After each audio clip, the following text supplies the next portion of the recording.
बरोबर. मी तुम्हाला एक किस्सा सांगतो, म्हणजे मुलाखतीचा शेवट म्हणून किस्सा सांगतो. हं. एक मला एक मित्र आला, हं. त्याने किस्सा सांगितला. मला म्हटला, काश्मीर प्रश्न काय माहिती का? म्हटलं नाही हो. तो म्हटला, एक वकिलांमध्ये आम्हाला एक किस्सा शिकवला जातो, तो काश्मीर प्रश्न आहे का? म्हणजे काय? तर म्हणे एक खूप प्रसिद्ध वकील होते म्हणे, प्रचंड प्रचंड पैसे मिळवायचे, आणि त्यांचा मुलगा पण एक दिवस मोठा वकील झाला.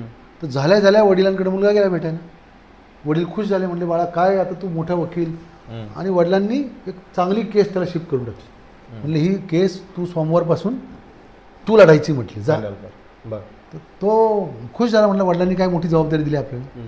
तो गेला ती फाईल घेऊन आणि आला एक आठवड्याने, म्हणला जिंकलो ना केस. म्हणला तुम्ही जी 10 वर्ष चालवली ती मी 8 दिवसात जिंकली. म्हटलं काय तुमचा उपयोग आहे? वडील म्हणले बाळा मूर्ख आहेस तू का? अरे मी 10 वर्ष लढवली, का लढवली? काय मी काय वेडा होतो का? म्हटली 8 दिवसात मलाही जिंकता आली असती. हेच तुला मला सांगायचं आहे म्हटले. अच्छा. की मी 10 वर्ष चालवली, तू पण 10 वर्ष पुढे चालवली पाहिजे, तर तू मोठा वकील. ओके. असा कुत्सितपणे सांगितलं असेल. आलं. म्हणजे प्रश्न सुटला तर तुझं काय होईल? अशा अवस्था तिथे आहे असं काही लोकांची किंवा कुणाची असती ना, बरोबर ना? बरोबर. किंवा एखादा प्रश्न सुटला समजा, तर करायचं काय मग?